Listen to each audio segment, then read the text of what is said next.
2রা December West Bengal medical council ঘেরাও অবরোধ অভিযানের ডাক দিয়েছিল সরকারি এবং বেসরকারি ডাক্তারদের বিভিন্ন সংগঠনের যৌথ মঞ্চ joint platform of doctors West Bengal. এই কর্মসূচিতে 3রা ডিসেম্বর কি বলা হলো? এই মেডিকেল কাউন্সিলের কোন সদস্য ওই 9 তারিখ যেদিন অভয়ার ভয়ঙ্কর হত্যাকাণ্ড হয় সেই দিন এখান থেকে মিটিং করে যারা আর্জি করে দৌড়েছিলেন তথ্য প্রমাণ লোপাট করবার জন্য এরকমও অভিযোগে অভিযুক্ত, এবং সেই অভিযোগের ভিত্তিতে ওই দুজন চিকিৎসক যে চিকিৎসকরা হচ্ছে আমাদের চিকিৎসক সমাজের কুলাঙ্গার আমরা বলতে পারি, ফলে সেই চিকিৎসকদের তাদেরকে কর্মস্থল থেকে তাদেরকে সাসপেন্ড করা হয়েছিল,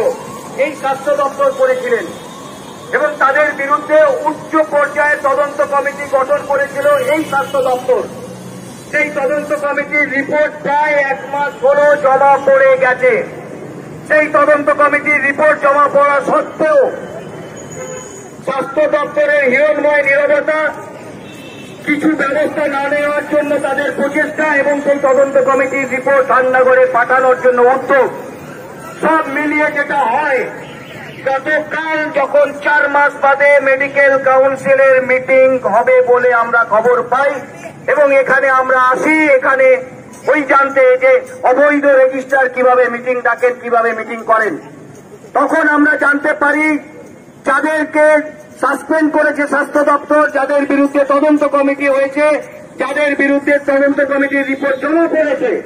সেই সদস্যরা এইখানে এসে মিটিং করে গেছে। তখন আমরা বাধ্য হই এখানে অবস্থানে যেতে, এবং সেই অবস্থান যখন চলে পুলিশ সেই একই রকমের ঘটনা, জুনিয়র ডাক্তারদের যখন ওই মাথার উপর আচ্ছাদন করতে দেয়নি, যখন স্বাস্থ্য ভবনের সামনে অবস্থান করছিল,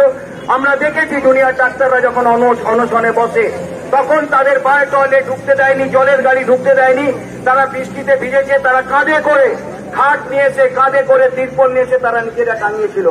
একইভাবে আমরা দেখলাম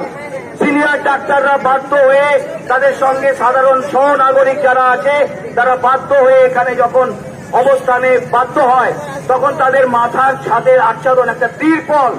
সেটা পর্যন্ত তারা টাঙাতে দেয়নি। তারা গাড়ি যেগুলো করে আসছিল সেই গাড়িগুলোকে, ডেকোরেটরের গাড়িগুলোকে তারা আটকেছে, ডেকোরেটরদের তারা ভয় দেখিয়েছে এবং আমাদেরকে বাধ্য করেছে সেই তিরপল এখানে আমাদের নিজেদের গাড়ি করে নিয়ে আসতে। এবং সকালবেলা আপনারা দেখলেন সেই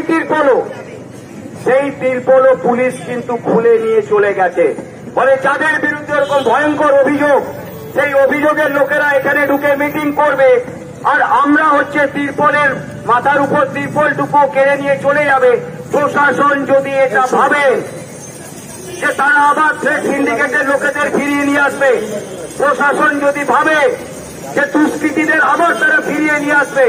প্রশাসন যদি ভাবে যে এই তথ্য প্রমাণ যারা লোপাট করেছে তাদের পক্ষে দাঁড়াবে, তাদের প্রশ্রয় দেবে, তাহলে তারা ভুল ভেবেছে।